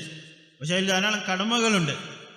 ആ കടമകളോട് കൂടി ആണ് ആ മനുഷ്യൻ ഇത് ചെയ്യുന്നത്. അതിലൊന്ന് ഇൻസാഫാണ്, നീതിയാണ്. ധനത്തിൽ ആദ്യത്തെ ഹക്ക് എന്ന് പറയുന്നത് നീതിയോടുകൂടി പെരുമാറുക എന്നുള്ളതാണ്. നീതിയോടുകൂടി പെരുമാറുക എന്ന് പറയുമ്പോൾ എന്താണ്, അതിൽ ആരുടെ കടമപ്പെട്ടയാണോ, ആർക്ക് അർഹതപ്പെട്ടതാണോ ആ ധനം അതിന് അർഹതപ്പെട്ടവർക്ക് കൊടുക്കുക എന്നുള്ളതാണ്. മറ്റൊരാളുടെ ധനം അപഹരിച്ചെടുക്കുക, അക്രമപരമായിട്ട്, വഞ്ചനാപരമായിട്ട്, മറ്റേതെങ്കിലും വഴിയിൽ കൂടി മറ്റാരുടെയെങ്കിലും സമ്പത്ത് നമ്മുടെ കയ്യിലാക്കുക, അല്ലെങ്കിൽ മറ്റൊരാൾക്ക് കൊടുക്കേണ്ട ഹക്കുള്ള ഒരു സാധനം കൊടുക്കാതെ നമ്മൾ ഒരുമിച്ച് കൂട്ടി വയ്ക്കുക, ഇതെന്താണ്, ദുൽമാണ്, അക്രമമാണ്. മറിച്ച് നീതി എന്താണ്, കൊടുക്കേണ്ടത് കൊടുക്കുക എന്നുള്ളതാണ്. ഹക്ക് എന്താണോ, കൊടുക്കേണ്ട കടമ ബാധ്യത എന്താണോ ആ ഇടപാടുകൾ കൊടുത്ത് തീർക്കുക എന്നുള്ളതാണ്. അത് ഇൻസാഫാണ്. ഒന്നാമത്തെ ആദ്യത്തെ കാര്യം, ധനത്തിൽ ഇൻസാഫോടുകൂടി, നീതിയോടുകൂടി നമ്മൾ പെരുമാറണം. അത് ആർക്കൊക്കെ കൊടുക്കാനുള്ളതാണോ അതിന് അർഹതപ്പെട്ടവർക്ക് കൊടുക്കേണ്ടത് കൊടുക്കുക. നമുക്കുള്ളത് നമ്മുടെ കയ്യിൽ, പക്ഷെ മറ്റൊരാളുടെ ഹക്ക് നമ്മുടെ കയ്യിലേക്ക് വരാൻ പാടില്ല. ഇൻസാഫ്. പിന്നെ ഇതിനേക്കാളും അടുത്ത പടിയുണ്ട്, ഇതിനേക്കാൾ ഉയർന്ന പടിയുണ്ട്, ഇഹ്സാൻ എന്ന് പറയും. ഇഹ്സാൻ എന്ന് പറഞ്ഞാൽ നമ്മുടെ സമ്പത്ത് കൊണ്ട് മറ്റുള്ളവർക്ക് ഗുണമുണ്ടാകുന്ന അവസ്ഥ, ആവശ്യക്കാർ, ബുദ്ധിമുട്ടുന്നവർ, ഏതെങ്കിലും ആവശ്യങ്ങൾ പൂർത്തീകരിക്കാൻ വേണ്ടി അതിന് ഉതകുക, മറ്റുള്ളവരുടെ ആവശ്യങ്ങൾക്ക് വേണ്ടി നമുക്ക് ഇഹ്സാൻ ചെയ്യാൻ പറ്റുക എന്നുള്ളത്. അത് അതിൻ്റെ ഇൻസാഫിൻ്റെ അടുത്ത മേളത്തെ പടിയാണ്, അതിനേക്കാൾ ഉയർന്ന അവസ്ഥയാണ്. പിന്നെ അതിനേക്കാളും ഉയർന്ന അവസ്ഥയുണ്ട്. അൻസാരികൾ മദീനയിൽ അവർ പ്രവർത്തിച്ച പോലെ ഈഥാറിലേക്ക് പോയി. അതായത് അവർ മറ്റുള്ളവരുടെ ആവശ്യങ്ങൾ പൂർത്തീകരിക്കാൻ വേണ്ടി എത്രത്തോളം പരിശ്രമിച്ചു എന്ന് വെച്ചാൽ സ്വന്തം ആവശ്യങ്ങൾ മറന്നുപോയി.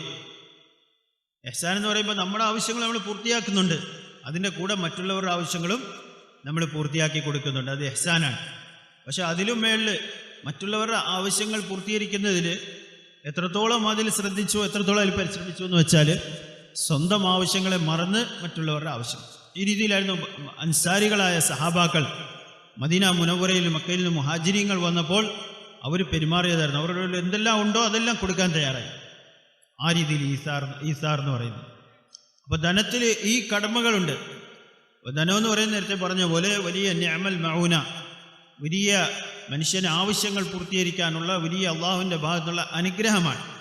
ധനം അള്ളാഹുവിൻ്റെ ഭാഗത്തുള്ള അനുഗ്രഹമാണ്. പക്ഷേ ഈ അനുഗ്രഹത്തെ എങ്ങനെ ചെലവഴിക്കണം, ഇതിലുള്ള ഹുക്കൂക്കുകൾ എന്താണ് മനസ്സിലാക്കുക. ഇത് മനസ്സിലാക്കണമെങ്കിൽ എന്ത് വേണം? ഇൽമ് വേണം. ഇൽമ് ആവശ്യമാണ്.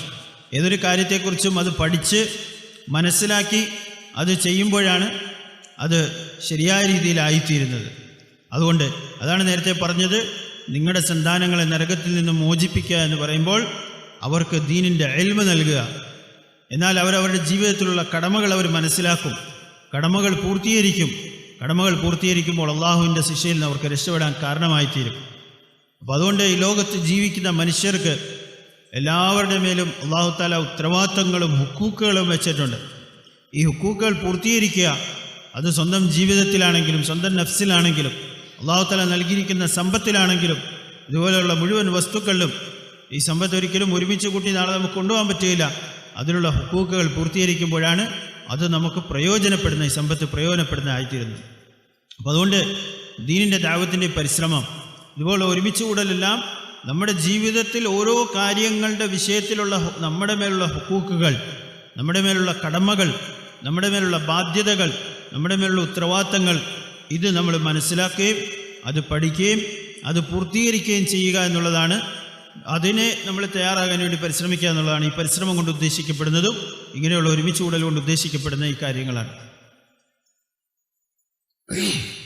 तो मेरे बुजुर्गों, बातें तो बहुत सी हैं. हमारी ये दावत और मेहनत वो इन बातों को अपने अंदर पैदा करने के लिए. हाँ, इसे खाली निकल जाना मकसूद नहीं है, बल्कि अल्लाह के रास्ते में निकल करके दावत के इस काम को, इस मेहनत को अच्छी तरह समझें ताकि सही रहबरी हमको इस काम के ज़रिए से मिले. इसलिए अल्लाह के रास्ते में निकलना है, सही वक्त गुजारना है, सही तरीके से इसको समझ करके करना है, दूसरों को उस पर लाना है ताकि हमारे मालों का इस्तेमाल, हमारी जानों का इस्तेमाल, हमारी सलाहियतों का इस्तेमाल ये सही हो जाए. क्योंकि दुनिया आखिरत बनाने के लिए बनाई गई है. दुनिया को आखिरत बनाने के लिए पैदा किया है कि अपनी दुनिया से अपनी आखिरत बनाओ. वब्तगी फीमा आताकल्लाहु दारल आखिरा, तुझको जो कुछ अल्लाह ने दिया है उससे अपनी आखिरत बना, ये दावत है. तुझको जो कुछ अल्लाह ने दिया है दुनिया में उससे अपनी आखिरत बना ले. हाँ, दुनिया को दुनिया बनाने के लिए नहीं कहा, इसलिए कि दुनिया का फना करना अल्लाह ने तय किया है कि इसको फना करना है. तो जिस चीज़ को अल्लाह फना करने के लिए तय कर चुके हैं उसके बनाने की कैसे दावत देंगे? इसको तो फना करेंगे. हर आदमी की ज़िंदगी फना होती है, फिर ऐसे ही इज्तिमाइयत के तौर पर भी फना होगा. इसलिए कायदे की बात यह कही कि अपनी दुनिया से आखिरत बनाओ. हाँ, दुनिया को इसीलिए पैदा किया है कि इसके ज़रिए से आखिरत बना. दीन होगा तो आदमी दुनिया से आखिरत बनाएगा, दीन नहीं होगा तो दुनिया से दुनिया बनाएगा, फिर छोड़ के चला जाएगा. हाँ, फिर दुनिया भी नहीं रहती, आखिरत भी नहीं रहती. अल्लाह ताला हमको इससे बचाए. इसलिए मेरे दोस्तों, इस दावत में अपने आप को चलाना है और समझ करके चलाएं. देखा देखी नहीं, समझ करके चलाएं. इसमें निकलें, दूसरों को निकालें और काम को समझें ताकि ज़िंदगी की जो जिम्मेदारियां अल्लाह ताला ने हमारे ऊपर डाली हैं वो जिम्मेदारियां पूरी करने की हमारे अंदर सलाहियत पैदा हो जाए और हम अपनी दुनिया से आखिरत बनाने वाले बने. क्योंकि अल्लाह के नज़दीक समझदार वो है जो दुनिया से आखिरत बनावे. अल-कय्यिसु मन दाना नफ्सहु व अमिला लिमा बादल मौत. फरमाया होशमंद और समझदार आदमी वो है जो अपनी ज़ात को अल्लाह की रज़ा का काबू, अल्लाह की रज़ा हासिल करने के लिए काबू में करे और मौत के बाद काम आने वाला अमल आज करे. वो है बाहोश, वो है समझदार. جو اپنے ذات پر قابو نہ کرے، جو جی میں آوے کرے اور موت کے بعد وہ کام آنے والا عمل نہ کرے، وہ اپنی نادانی، اس کی اپنی نادانی ہے۔ اس لیے ہماری اللہ تعالیٰ اس سے حفاظت فرمائے۔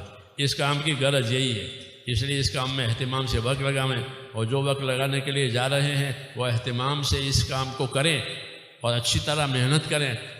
ہاں، ان کو روانگی کی باتیں بھی سنائی جائے گی، اور جو حضرات اپنے گھروں پر جا رہے ہیں وہ بھی اسی نیت سے جائیں کہ اپنے اپنے گھروں میں جا کر کے یہ ذمہ داری کی باتیں جو کہی گئی ہیں وہ اپنے گھروں میں، اپنے ماحولوں میں، اپنی مسجدوں میں اس کو چلائیں گے، تاکہ ہماری زندگی، ہمارے اہل و عیال کی زندگی دین پر آوے اور ہمارا ماحول دینی بنے۔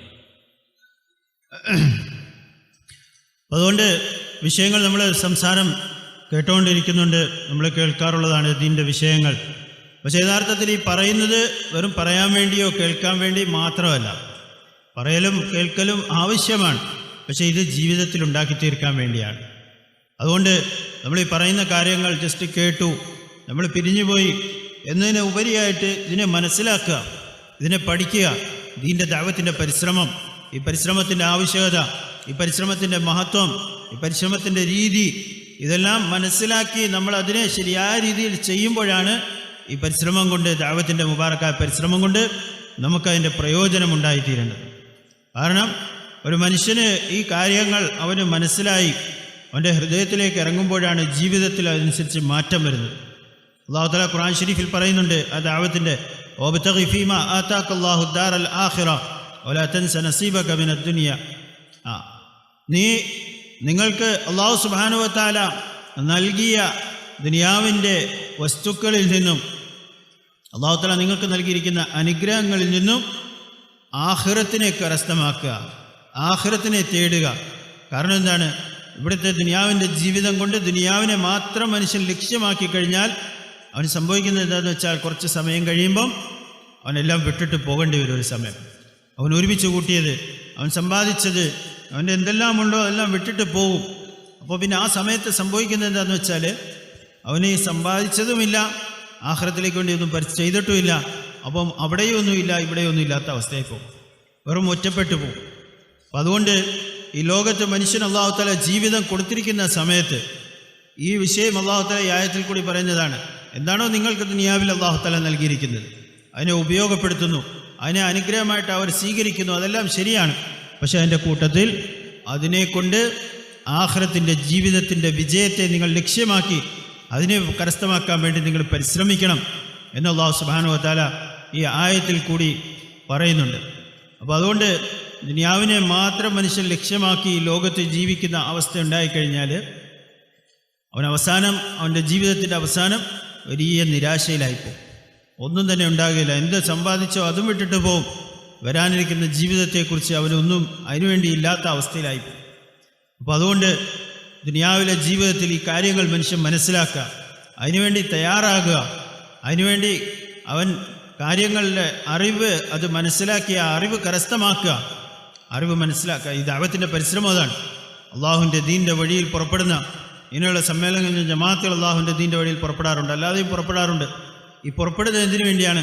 കുറച്ച് സമയങ്ങൾ ഒഴിവാക്കിയെടുത്ത് നമ്മൾ ഈ വിഷയങ്ങളെക്കുറിച്ച് ശരിയായിട്ട് ചിന്തിക്കാനും അതിനെ മനസ്സിലാക്കാനും അതിൽ ശ്രദ്ധിക്കാനും. കാരണം ഇത് ജീവിതത്തിൽ പ്രധാനപ്പെട്ട വിഷയമാണ്.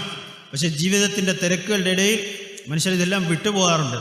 അപ്പം അതിൽ നിന്നും ഒന്ന് ഒഴിവായിക്കൊണ്ട് അള്ളാഹുവിൻ്റെ ദീൻ്റെ വഴിയിലേക്ക് കുറച്ച് സമയം ഒഴിവാക്കിയെടുത്ത് പുറപ്പെട്ട് ഇതിലേക്ക് ഈ വിഷയങ്ങൾ ശ്രദ്ധിച്ച് മനസ്സിലാക്കി അതിനുവേണ്ടിയുള്ള തീരുമാനങ്ങൾ നമ്മുടെ ജീവിതത്തിലുണ്ടാക്കി നമ്മുടെ ജീവിതത്തെ ആ രീതിയിലേക്ക് ആക്കി തീർക്കുക എന്നുള്ളതാണ് ഈ അള്ളാഹുവിൻ്റെ ദീൻ്റെ വഴിയിൽ പുറപ്പെടുന്നതിൻ്റെ ലക്ഷ്യം. അതാണ്.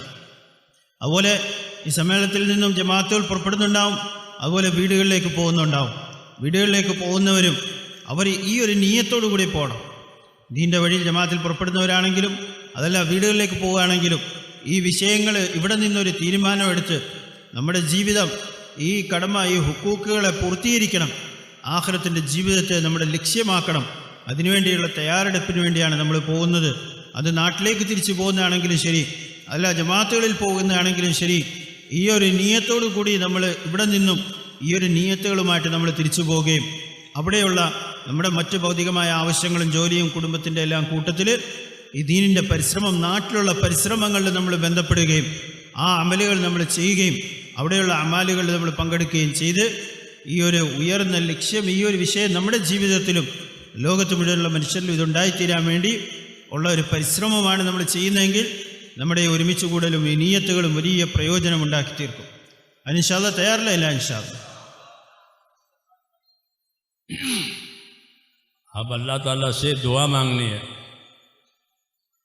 क्योंकि अल्लाह करने वाला है और कोई करने वाला नहीं है। अल्लाह ही मदद करने वाला है, कोई मदद करने वाला नहीं है। अगर अल्लाह ताला मदद करेंगे, अल्लाह राज़ी हो जाएंगे तो सारे काम हो जाएंगे। अल्लाह नाराज़ है तो कोई काम भी नहीं बनेगा। इसलिए अल्लाह ताला से मांगना है, अपने गुनाहों की माफ़ी मांगनी है, तौबा करनी है और आइंदा के लिए इरादे करने हैं कि आइंदा खुदा की नाफरमानी नहीं करेंगे और उसके हुक्म वाली ज़िंदगी गुजारेंगे और उसकी मेहनत भी करेंगे। അപ്പോൾ അതുകൊണ്ട് ദുആയുടെ സമയമാണ്. നമ്മൾ അൽഹംദുലില്ലാഹ് ഈ മജ്ലിസുകളെല്ലാം പങ്കെടുത്തു. ഇനി അള്ളാഹുവിനോട് ചോദിക്കേണ്ട സമയമാണ് ദുആയുടെ സമയം. ദുആ എന്ന് പറഞ്ഞാൽ അള്ളാഹുവിനോട് നമ്മുടെ ആവശ്യങ്ങൾ പറയുക. കാരണം എന്താണ്, നമ്മൾ ഈ തീരുമാനങ്ങളെടുത്താലും നമ്മൾ എന്തെല്ലാം ചെയ്താലും യഥാർത്ഥത്തിൽ അത് പ്രാവർത്തികമാക്കി തീർക്കേണ്ടവൻ, അത് വിജയിപ്പിക്കേണ്ടവൻ അള്ളാഹു സുബ്ഹാനഹു വ തആലയാണ്.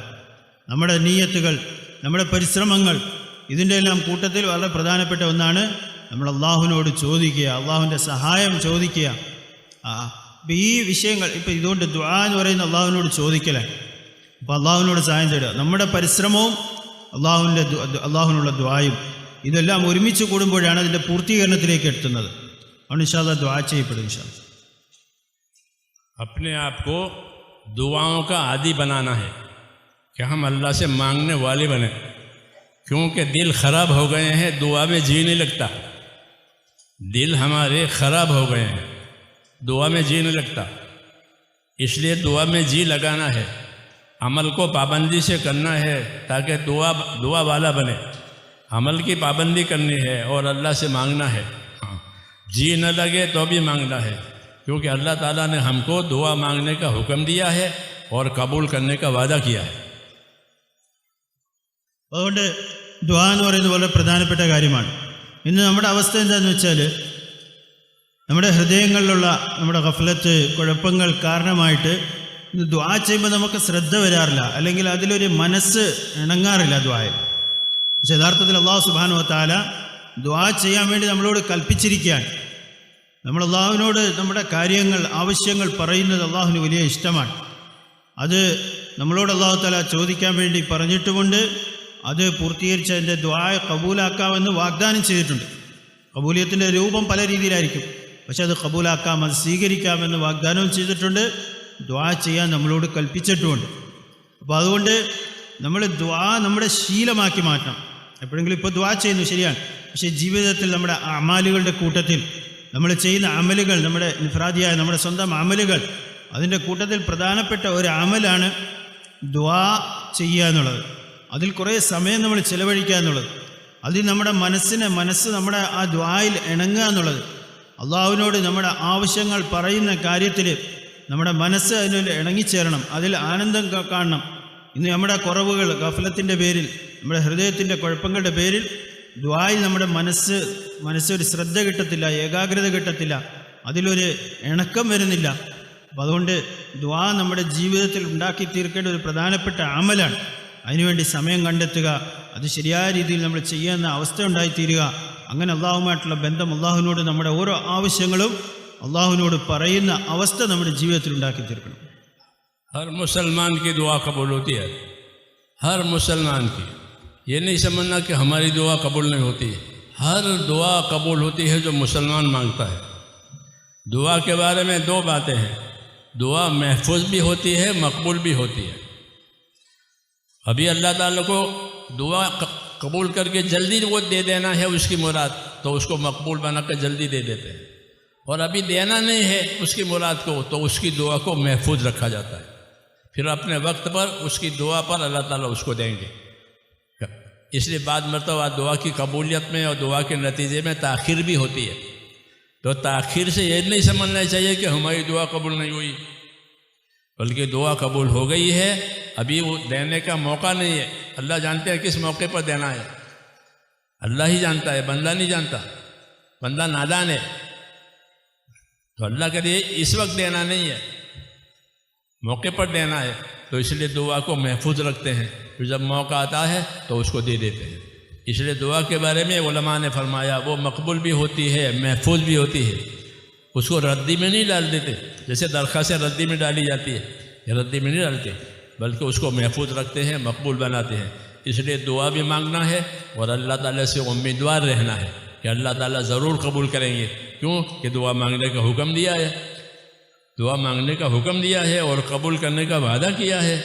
ہاں، باقی ایک دفعہ نہیں مانگنا، دعا ٹرائی کرنے کے لیے نہیں مانگنی ہے، دعا مراد حاصل کرنے کے لیے مانگنی ہے۔ اس لیے یقین کے ساتھ مانگیں کہ ضرور دعا قبول ہوگی، دیر سویر، اس لیے دعا میں لگا رہنا چاہیے۔ اجتماعی دعائیں جو ہمارے مجموعوں میں ہوتی ہے وہ انفرادی دعاؤں کی تعلیم دینے کے لیے ہے کہ یہاں تو اجتماعی دعا ہوگی، روز روز تو اجتماع ہوگا نہیں، اجتماع میں دعاؤں کو سیکھ لو اور پھر انفرادی طور پر اپنی ہر حاجت کے وقت دعا مانگا کرو۔ ہاں، اجتماع ہر وقت نہیں ہوتا، اجتماعی دعائیں ہر وقت نہیں ہوتی، لیکن اجتماعی دعائیں انفرادی دعاؤں کی تعلیم کے لیے ہوتی ہے۔ اس لیے یہاں دعا بھی مانگنا ہے اور دعا سیکھنا ہے، پھر اپنے اپنے حاجتوں کے لیے اللہ تعالیٰ سے دعائیں مانگتے رہنا ہے۔ فرض نمازوں کے بعد دعائیں قبول ہوتی ہے، پچھلی رات کو، آخری رات کو دعائیں قبول ہوتی ہے، اللہ کی طرف سے اعلان ہوتا ہے کوئی مانگنے والا ہے، کوئی مراد مانگنے والا ہے، کوئی روزی مانگنے والا، میں اس کی مراد پوری کروں۔ اس وقت لوگ سوتے ہیں، اس وقت خاص اعلان ہوتا ہے اللہ کی طرف سے کہ اللہ کہ کون ہے مانگنے والا، کون ہے مراد چاہنے والا، میں اس کی مراد پوری کروں۔ تو ایک دعا مانگنے کا وقت پچھلی رات کا بھی ہے، جو اللہ کے نیک بندے ہوتے ہیں وہ پچھلی راتوں کو اٹھ جاتے ہیں، حضور فرماتے تھے۔ ہاں، اس لیے دعا مانگنے کا ایک وقت پچھلی رات کا بھی ہے کہ رات کو جلدی سو جاؤ، جلدی اٹھ جاؤ، پچھلی رات کو اٹھ کر اللہ سے مانگو۔ تو ویسے تو اللہ جب بھی مانگیں گے اللہ دعا قبول کرے گا۔ ہاں، دعا کے لیے اللہ تعالیٰ سے ٹائم نہیں لینا پڑتا، جیسے بڑے لوگوں سے ٹائم لینے پڑتے ہیں، اللہ سے ٹائم نہیں لینا پڑتا، ہر وقت دعا اللہ تعالیٰ قبول کرتے ہیں، ہر وقت دعا مانگ سکتے ہیں۔ അതുകൊണ്ട് ദുആ എന്ന് പറയുന്നത് വളരെ പ്രധാനപ്പെട്ട അമലാണ്. അല്ലാഹു സുബ്ഹാനഹു വ തആല ഉലമാക്കൾ പറയുന്നത് അല്ലാഹു തആല ദുആയിനെ മഖ്ബൂലുമാക്കും, അതിനെ സ്വീകരിക്കുകയും ചെയ്യും, അതിനെ മഹ്ഫൂദുമാക്കും, അതിനെ സൂക്ഷിച്ചു വെക്കുകയും ചെയ്യും. അത് ചുമ്മാ അങ്ങനെ ഒരു മനുഷ്യൻ ദുആ ചെയ്താണ് അത് പോട്ടെ അങ്ങനെ കളഞ്ഞു കളയില്ല. ചിലപ്പോൾ നമ്മൾ ചില സ്ഥലങ്ങളിലൊക്കെ അപേക്ഷ കൊടുക്കാറുണ്ട്. അപ്പോൾ അപേക്ഷ സ്വീകരിക്കപ്പെടുന്ന അല്ലെങ്കിൽ ചിലപ്പോൾ എന്ത് ചെയ്യും, ആ അപേക്ഷ എടുത്തിട്ട് അത് വേസ്റ്റിൽ ചവിട്ടിയൊട്ടയിൽ കളഞ്ഞു കളയും. പക്ഷെ അല്ലാഹു സുബ്ഹാനഹു വ തആല അങ്ങനെ ചെയ്യില്ല. പക്ഷേ ദുആ എങ്ങനെയാണ് കബൂലാകുന്നതിൻ്റെ പല രൂപങ്ങളുണ്ട്. കാരണം അല്ലാഹു സുബ്ഹാനഹു വ തആല മനുഷ്യൻ്റെ അവസ്ഥകളെ, അടിമകളുടെ അവസ്ഥകളെ ഏറ്റവും കൂടുതൽ അറിയുന്നവനാണ്. അപ്പം ആ മനുഷ്യന് യോജിച്ചതായ രീതിയിലായിരിക്കും അതിൻ്റെ ഫലം, ആ ദുആയുടെ ഫലമുണ്ടാകുന്നത്. ചിലപ്പോൾ ചില കാര്യങ്ങൾ അത് ഉടനെ കൊടുക്കുന്നത് നല്ലതായിരിക്കും. അപ്പോൾ ദുആ ചെയ്ത് കഴിയുമ്പോൾ ഉടനെ തന്നെ ആ കാര്യം, ചോദിച്ച കാര്യം ആ മനുഷ്യന് കിട്ടും. അപ്പോൾ ദുആ സ്വീകരിച്ചതായിട്ട് നമുക്ക് തോന്നും. പക്ഷേ ചില സന്ദർഭങ്ങളിൽ എത്ര പ്രാവശ്യം ദുആ ചെയ്താലും ആ ചോദിച്ച കാര്യം ഉടനെ കിട്ടുകയില്ല. അത് ചിലപ്പോൾ ആ മനുഷ്യനപ്പം നല്ലതായിരിക്കത്തില്ല, യോജിച്ചതായിരിക്കില്ല. അപ്പോൾ അല്ലാഹു സുബ്ഹാനഹു വ തആല എന്ത് ചെയ്യും, ആ ദുആയിനെ മഹ്ഫൂദാക്കി വയ്ക്കും, സൂക്ഷിച്ചു വയ്ക്കും, എടുത്ത് കളയത്തില്ല. അതിൻ്റെ പകരം ഈ ലോകത്തോ ആഖിറത്തിലോ അതിന് നല്ല പകരം അല്ലാഹു സുബ്ഹാനഹു വ തആല കൊടുക്കും. കാരണം അല്ലാഹു സുബ്ഹാനഹു വ തആല അവൻ കൽപ്പിച്ചതാണ് ദുആ ചെയ്യാൻ വേണ്ടി, എന്നിട്ടത് സ്വീകരിക്കാമെന്ന് വാഗ്ദാനം ചെയ്തതാണ്. അപ്പം അതുകൊണ്ട് ഒരു മുഅ്മിൻ ചെയ്യുന്ന ദുആ ഒരിക്കലും അത് തള്ളപ്പെടുകയില്ല. അതിനെന്തെങ്കിലും കാരണങ്ങളില്ലെങ്കിൽ അതൊരിക്കലും തള്ളപ്പെടുകയില്ല. ആ ദുആക്കളെല്ലാം സ്വീകരിക്കപ്പെടുക തന്നെ ചെയ്യും.